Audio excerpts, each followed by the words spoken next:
datang dengan cukup gemetar, tidak tidur hampir beberapa malam. Ya. Saudara, dan alhasil setelah pulang dari tempat ini, saya pulang langsung ke Semarang, saya merasakan kelegaan yang luar biasa. Tapi karena dari ketegangan yang luar biasa, saudara, setiap rest area saya berhenti, saya mencret.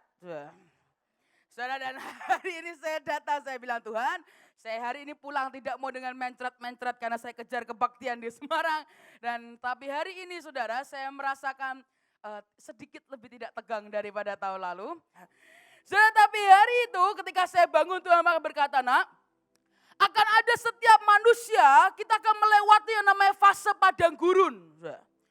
Saudara, tapi sejujurnya kalau saudara melihat dari semua kisah-kisah pahlawan iman, semua mereka mengalami fase padang gurun dalam hidup mereka. Termasuk Yesus.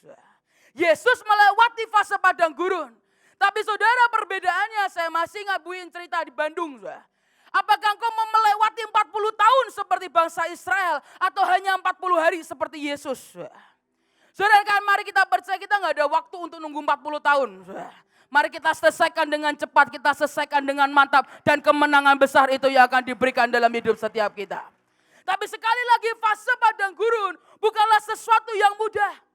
Saudara, padang gurun dalam bahasa Ibrani artinya midbar. Yang artinya desolate, sunyi, terpencil, muram, tandus, gersang. Gak ada bagus-bagusnya. Saudara. Terlantar, kesedihan. Saudara. Sama seperti bahasa Yunaninya eremos, artinya isolated place.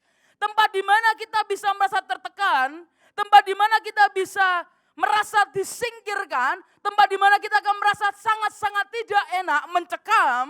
Saudara, tidak ada peperangan yang dengan sukacita gini, nggak ada. Saudara. Semua peperangan mencekam. Saudara. Tapi saudara, tempat padang gurun adalah juga tempat di mana kita bisa berdua dengan Tuhan kita.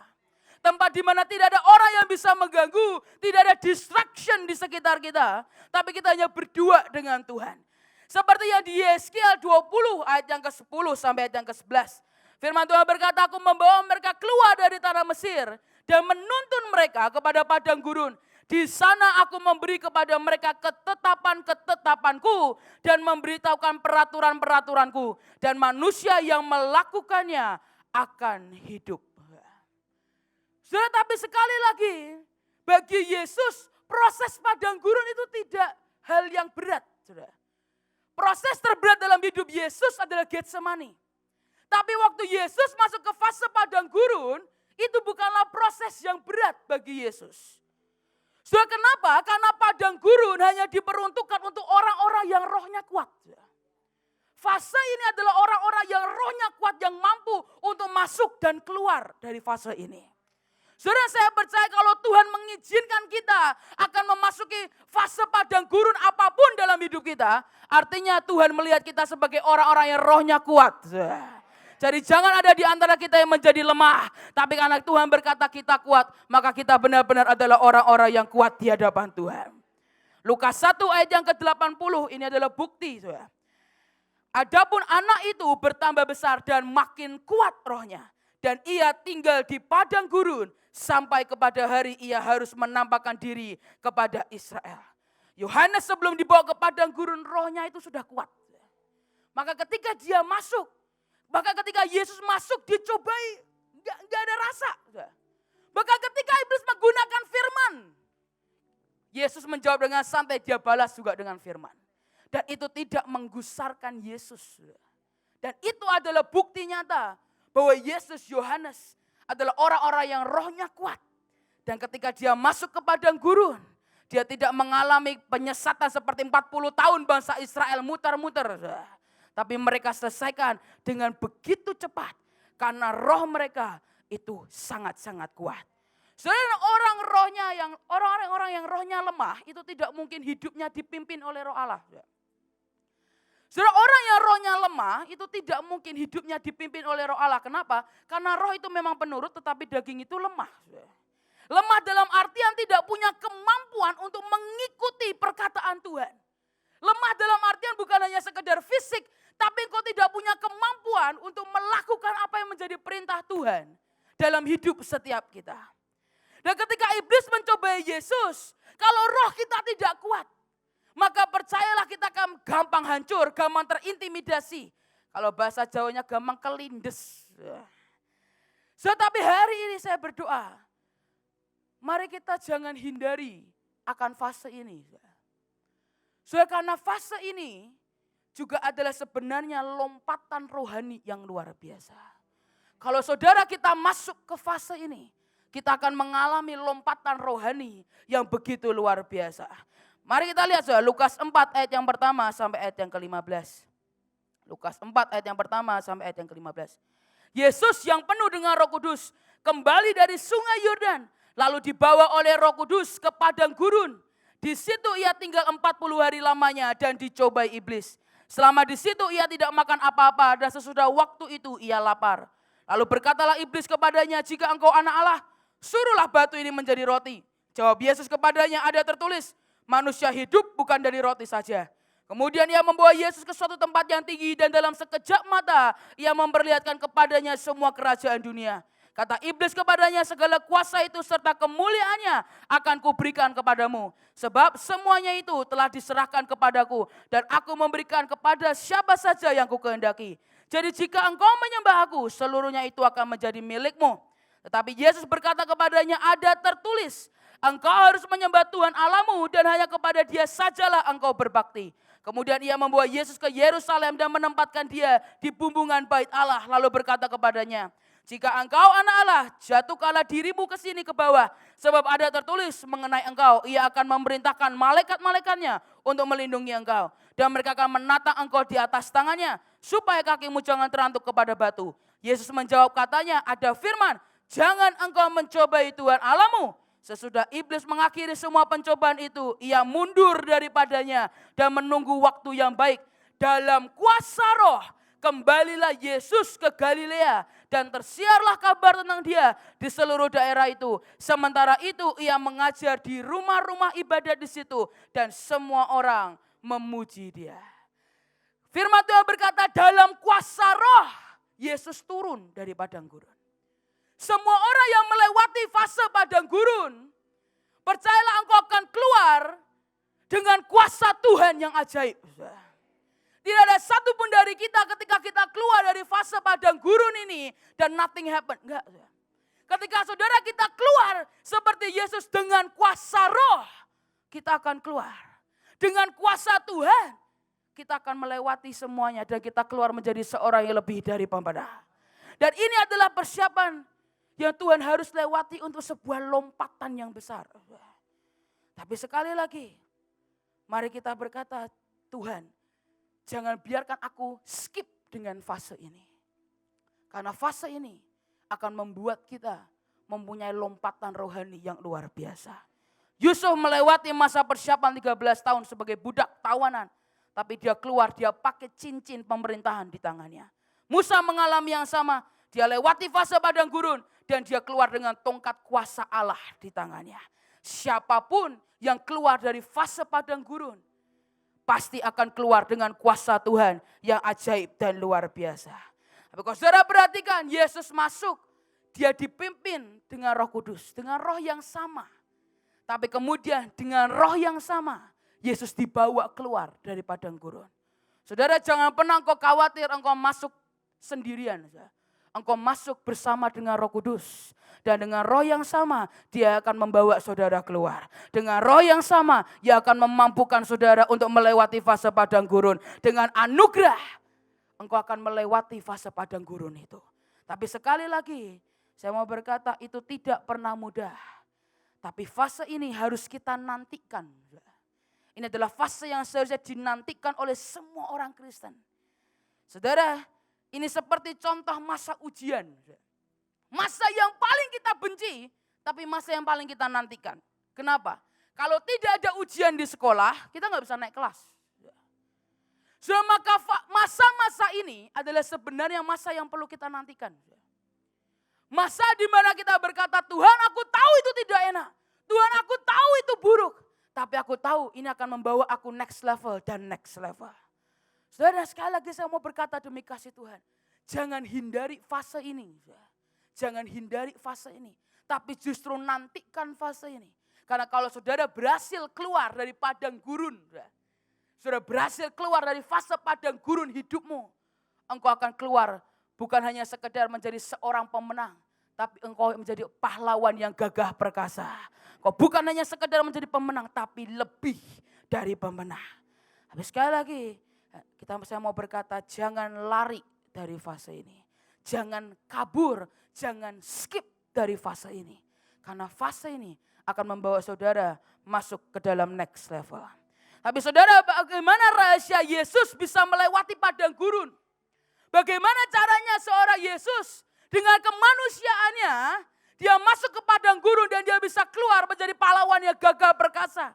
Dan hari ini Tuhan, yang saya lagi Tuhan berkata, nak, siapkan anak-anakku.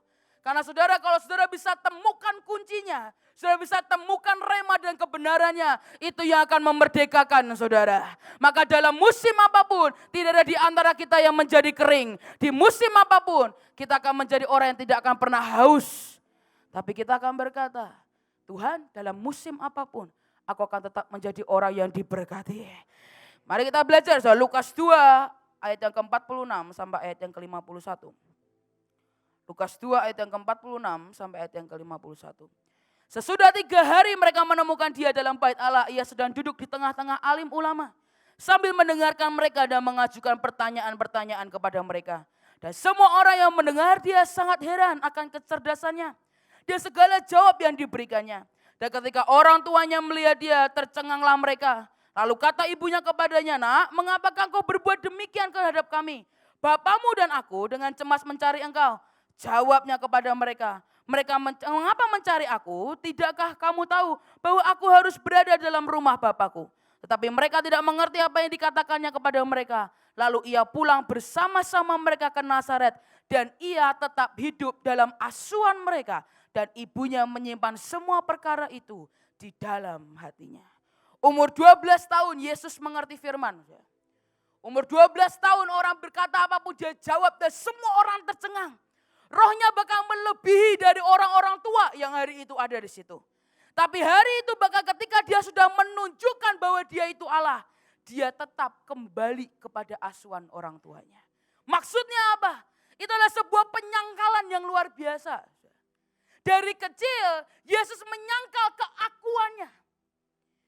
Ketika dia masuk ke padang gurun dia tidak mengalami penderitaan. Kenapa? Karena dia biasa menyangkal dagingnya.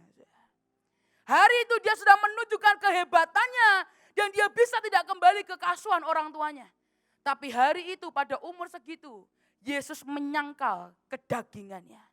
Dan setiap orang yang biasa menyangkal kedagingannya, saudara masuk ke fase padang gurun, saudara akan melewati seakan-akan kok enggak ada masalah, kok tidak ada apa-apa. Bukan enggak ada masalah, tapi karena kita biasa menyangkal kedagingan kita. Saudara, hari-hari ini itulah yang Tuhan taruh dalam hidup saya. Saudara, saya ini penggemar soto, nasi goreng, bakmi, dan semua itu adalah berbau tepung dan nasi. Saudara, dan saya mencoba cari makanan yang tanpa tepung, tanpa nasi itu sulit. Tapi ketika bulan lalu, Tuhan suruh saya bilang, Nisa, beranikah kamu puasa tepung dan nasi? Saya bilang, Tuhan nanti dikira saya diet. Dia bilang, bukan diet. Kamu boleh kok makan yang lain. Kecuali nasi dan tepung. Saudara, dan hari itu saya tidak pikir panjang. Saya bilang oke. Saudara, dan sebulan saya coba. Saudara, susahnya luar biasa. Saudara. Dan saya menyusahkan banyak orang. Saudara. Karena pesan makannya harus pilih-pilih. Saudara. Pernah suatu hari saya lihat Jet, saya nyuapin nasi goreng. Saudara. Saya sudah kepingin masuk ke sini tapi gak bisa. Saudara. Saya makan sayur ya, kayak kambing saya ngeliatin dia. Dan Jet Rafael cuma bilang, enak nasi goreng enak. Saya bilang jangan cobai iimu ini. Tapi saya ketika itu saya penggila tepung, bakmi semua saya penggila. Saya bilang, Tuhan saya lihat tuh ada bakmi Jawa, nasi ayam, nasi goreng, soto. Saudara pernah bayangin makan soto tanpa nasi? Rasanya mantap. Gak enak, soto harus tetap ada nasinya di dalam. Saudara, sejujurnya buat saya itu berat. Saudara, ketika itu Tuhan berkata, kamu harus belajar menyangkal dagingmu. Engkau harus terbiasa menyangkal dagingmu. Saudara, saya ini orang yang suka puasa. Meskipun badan saya tidak menunjukkan, tapi saya ini orang suka puasa. Saya juga entah kenapa tidak menunjukkan kalau saya ini suka puasa. Saudara. Tapi saya ini suka puasa. Saudara. Yang paling saya suka adalah puasa Ester. Orang bilang, wih mana mungkin? Mungkin saya bilang. Emang gak kelihatan saya bilang. Tapi saya ini sering puasa Ester. Saudara. Saya paling suka puasa Ester. Dan saya pernah ngobrol dengan Stephen, aku juga puasa Ester. Oh ya, kamu gak makan, gak minum? Enggak sih, makan doang, minum pasti. Oh berarti kamu kurang sakti, saya bilang. Soalnya karena saya coba, saya suka puasa Ester 3 hari, tidak makan, tidak minum. Tapi saya masih kuliah, pernah waktu itu Coach Irene datang ke kampus saya, pas saya puasa Ester dan harus baptis diri pembasuhan cemplung 50 kali. Di kolam baptis yang sangat dingin. Di tengah-tengah saya puasa, muka saya pucat. Saya dengarkan Coach Irene, ya oke sekarang mari kita pembasuhan 50 kali. Saya bilang, lais. Saya cek airnya sudah dingin. Saya bilang, Tuhan kau yang perintahkan, kau yang menjamin saya masuk 50 kali. Keluar bibir saya biru. Saya masih gak orang gereja Larissa, mau teh banget. Jangan, saya lagi puasa. Terus gimana? Enggak, saya mau mandi aja. Sudah sejujurnya saya orang yang suka puasa Ester. Tapi ada satu puasa yang paling saya tidak suka, puasa Eden. Itu yang paling puasa yang saya tidak suka. Kenapa? Karena harus makan buah. Sudah seperti Bevis puasa sayur selama 26 tahun. Saya puasa buah 25 tahun. Alias saya gak suka makan buah. Bener-bener saya gak suka makan buah. Saya pernah dipaksa saya makan buah, saya muntah. Entah kenapa belenyek itu saya gak bisa. Terutama pisang. Baunya itu, kok papi saya bawang, saya pisang. Bawang, pisang gak ada bau, ada baunya buat saya. Saya sejujurnya saya paling gak suka puasa Eden. Karena harus makan yang biji-bijian, yang mentah-mentah, buah apalagi. Saya pilih puasa Ester aja lah. Mending gak usah makan sekalian, gak usah minum sekalian. Bilang gak boleh, bilang puasa Eden. Saya coba 3 hari. Dan awal hari pertama saya milih gak makan. Tapi ke hari kedua saya bilang kamu makan buah atau enggak. Lebih baik batal puasa kalau enggak mau makan buah. Saya makan buah, saya hampir muntah. Saya telan. Ketika saya bilang, Tuhan kenapa sih perlu nyiksa banget? Saya bilang, bukankah puasa Ester lebih sakti? Saya bilang, bisa memutar balikan nasib bangsa. Loh puasa Ester? Saya bilang, cuma puasa Eden lebih sakti puasa Ester dong. Saya bilang, tapi dia bilang enggak bisa. Dia bilang karena kamu perlu menyangkal dagingmu. Engkau harus terbiasa menyangkal dagingmu. Engkau harus terbiasa melakukan bukan menurut kehendakmu. Tapi engkau harus melakukan menurut kehendak Tuhan. Dan bahkan ketika Tuhan perintahkan cuma hal sepele puasa. Lakukan dengan serius. Dan ketika itu saya mengerti. Ketika saya belajar firman ini saya baru mengerti. Kenapa Tuhan paksa saya ini, paksa saya itu, paksa saya. Saya bilang, karena Tuhan berkata, nah kalau engkau tidak belajar menyangkal dagingmu dari sekarang. Ketika fase itu datang dalam hidupmu, engkau akan menjadi orang yang habis. Engkau akan terintimidasi, engkau akan tergerus, engkau akan menjadi orang yang sangat haus. Bukan haus akan Tuhan, tapi haus akan duniawi, haus yang lain. Tapi sekali lagi saya berdoa, ketika daging kita disangkal, jiwa kita disangkal, maka potensi Allah, roh yang ada di dalam kita itu yang akan memancar keluar. Dan ini yang membuat Yesus lapar tapi tidak haus. Kenapa? Kenapa Yesus tidak haus? Di firman cuma tertulis Yesus lapar. Tapi tidak tertulis Yesus haus. Karena mata air yang hidup itu bersumber di dalam Yesus sendiri. Dan ketika itu keluar, membuat bahkan di padang gurun, dia bukan cuma hanya dapat tetesan air. Bahkan dia akan berendam di tengah-tengah padang gurun. Karena ada mata air itu yang keluar. Dan ini yang Tuhan berkata, nah, mata air itu harus keluar dari dalam hidup kita. Maka apapun yang terjadi, mau cuaca musim apapun. Kalau A.W. Tozer berkata, you have your own climate. Engkau punya musimmu sendiri. Orang lain mengalami gersang, engkau mengalami keberkatan yang luar biasa. Orang mengalami kekeringan, engkau punya berlimpah-limpah akan mata air. Orang mengalami kesialan, engkau mengalami keberuntungan dan berkat Tuhan. Unlimited blessing itu yang turun dalam hidupmu. Tapi sekali lagi, engkau harus punya mata air. Dan bagaimana cara mata air itu keluar? Yohanes 4 ayat yang ke-10 sampai ayat yang ke-15. Jawab Yesus kepadanya, jika engkau tahu tentang karunia Allah, dan siapakah dia yang berkata kepadamu, Berilah aku minum, niscaya engkau telah meminta kepadanya, dan ia telah memberikan kepadamu air hidup. Kata perempuan itu kepada ya Tuhan, engkau tidak punya tiba dan sumur ini amat dalam. Dari manakah engkau memperoleh air hidup itu? Adakah engkau lebih besar dari bapa kami Yakub yang memberikan sumur ini kepada kami, dan yang telah meminum sendiri dari dalamnya? Ya serta anak-anak dan ternaknya. Jawab Yesus kepadanya, barang siapa minum air ini, ia akan haus lagi. Tetapi barang siapa minum air yang akan kuberikan kepadanya, ia tidak akan haus untuk selama-lamanya. Sebaliknya air yang akan kuberikan kepadanya akan menjadi mata air di dalam dirinya yang terus-menerus memancar sampai kepada hidup yang kekal. Kata perempuan itu kepadanya, Tuhan, berikanlah aku air itu supaya aku tidak haus dan tidak usah datang lagi ke sini untuk menimba air. Firman-Nya berkata, mata air yang akan Tuhan berikan dalam hidup kita. Masing-masing ini. Di dalam hidup saudara, Tuhan berikan mata air. Yang ketika itu memancar keluar, the living water, itu yang akan membual keluar dan membuat kita tidak haus lagi. Dan inilah alasan kenapa Yesus tidak menjadi haus. Karena ada mata air di dalam dirinya. Semua air mata saudara akan Tuhan ubah menjadi mata air yang luar biasa dalam hidupmu. Bagaimana cara mata air itu keluar? Ulangan 8 ayat yang ke-15. Dan yang memimpin engkau melalui padang gurun yang besar dan dahsyat itu, dengan ular-ular yang ganas serta kalanjengkingnya dan tanahnya yang gersang, yang tidak ada air. Dia yang membuat air keluar bagimu dari gunung batu yang keras. Supaya batu karang itu mengeluarkan air, harus dipukul, dihantam. Apa yang dihantam? Kedagingan. Mia juga setuju. Setuju Mia. Kedagingan harus dipotong supaya mata air itu keluar dari hidup kita. Ketika kita diterima hantaman, disiksa daging kita, tongkatnya memukul kedagingan kita. Maka sebenarnya setelah itu, ketika saudara biasakan dagingmu dipukul, setelah itu sudah cuma cukup perkatakan, maka mata air itu akan keluar dengan sendirinya. Tapi untuk mata air yang di dalam itu keluar, saudara harus dipukul berkali-kali. Saudara dan saya berkata, dipukul daging itu enggak enak. Seperti saya di puasa-puasa, enggak enak.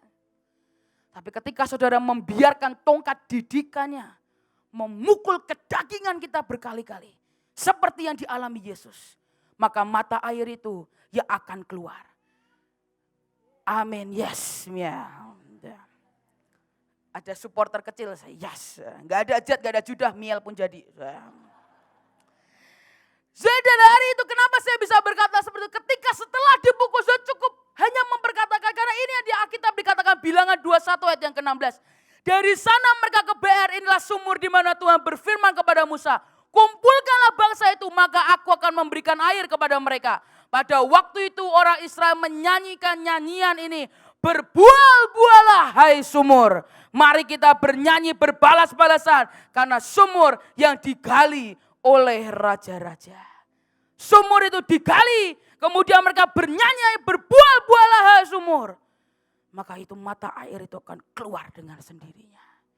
Ketika kita alami peremukan daging, kita merasa lemah, kita berkata berbual-bualah hai sumur. Maka ketika itu kita akan menjadi kuat kembali. Karena the living water itu yang akan keluar dari hidup saudara. Dan ada kekuatan yang ilahi yang begitu besar, itu yang akan memenuhi dan menguasai hidup kita. Dan yang bangkit adalah roh dan bukan daging. Saudara, sekali lagi dengan sukacita kita akan minum dari air keselamatan. Tapi pertanyaannya, aku suka bilang berbual-bualah, berbual-bualah. Kok enggak berbual-bual? Artinya selokannya mampet. Harus dipukul. Kalau selokan itu masih mampet, artinya kita masih berkali kepada Tuhan. Habiskan kedaginganku. Habisi kedaginganku. Habisi kedaginganku. Kalau ini bisa memancar keluar, kita akan menjadi orang yang sangat santai. Bukan santai tidak berperang, tapi dalam musim apapun dalam kehidupan kita. Orang mengalami gersang tandus apapun, kita akan ada di padang gurun yang sama mungkin. Tapi yang lain mencari akan sumber mata air, kita tidak perlu mencari yang lain. Karena sumber mata air itu ada dalam hidup kita. Dan yang datang itu bukan cuma setetes, bukan. The living water. Saudara mau kungkum, saudara mau berendam boleh. Di padang gurun, saudara mau shower di padang gurun bisa. Artinya apa? Bahkan ketika kita punya mata air, kita lihat saudara kita membutuhkan. Kita lihat orang-orang di luar sana membutuhkan, kita akan datang dan kita beri. Aku kasih engkau mata air, bukan dari aku, tapi dari Yesus Kristus. Saudara bisa bayangkan ketika kita lakukan itu. Saudara bisa bayangkan berapa banyak jiwa yang akan datang kepada Tuhan. Saudara, saya jarang kasih laporan, tapi setiap minggu kami juga pergi ke desa-desa. Saudara, dan kemarin ketika saya ulang tahun, Tuhan suruh saya seperti biasa, saudara, suruh saya bagi makanan. Saya tanya, oke Tuhan, bagi makanan dan mendoakan berapa banyak yang kau mau tahun ini. Tahun lalu 5.000, kerja dari jam 2 pagi sampai jam 5 sore. Saudara. Mau berapa? Dan hari Tuhan berkata, naik 10.000. Dia kata, 10.000 Tuhan, kitchen saya kecil. Tuhan belum kasih saya yang besar. Tuhan belum kasih yang kecil. Dia bilang, pokoknya saya minta kamu berikan kepadaku 10.000. Dan hari itu Tuhan berkata, kamu bagi makan, tapi harus mendoakan. Enggak boleh drop, enggak boleh. Saya bilang ke anak saya, enggak boleh drop, harus mendoakan. Sekarang ketika itu kami coba, saudara. Kami buat, kami atur bagaimana strateginya. Menunya mau apa kita coba cari, saudara. Bagaimana menu yang enak? Terima kasih. Dan hari itu kita temukan akhirnya makanan yang beberapa oke lah.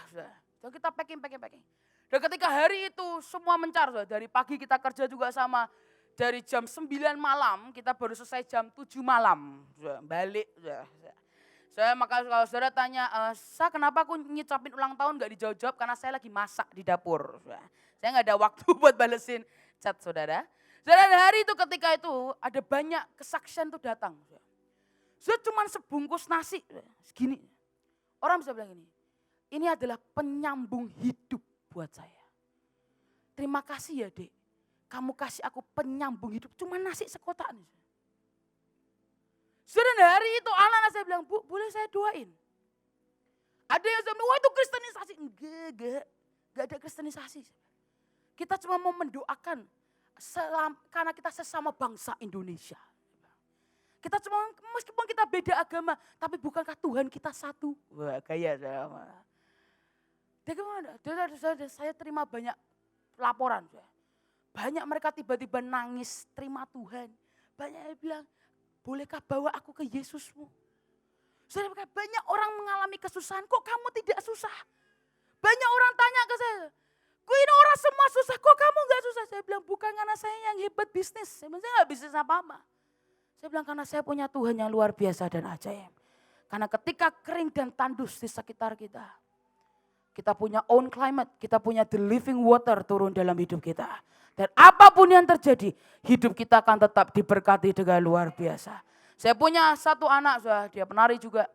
Dia punya toko apotek. Dan hari itu sebelum pandemik itu, pendapatannya sedikit. Tiba-tiba sebelum pandemik persis, Tuhan suruh dia buat toko apotek online. Dia bilang, buat apa? Itu belum terjadi pandemik, gak ada apa-apa. Buat, dan dia cuma nurut. Dia bilang, saya mau tahu hari ini omsetku ratusan juta. Dari nol, tiba-tiba ratusan juta. Dan dia bilang, itu sama persis seperti yang kamu bilang. Mau orang lain mengalami gersang dan tandus, kita anak Tuhan akan tetap diberkati. Orang lain mengalami kesusahan, kita akan tetap diberkati untuk menjadi berkat. Saya percaya kita kepala dan bukan ekor. Kita di atas untuk melayani yang di bawah. Kita diberkati untuk memberkati orang lain.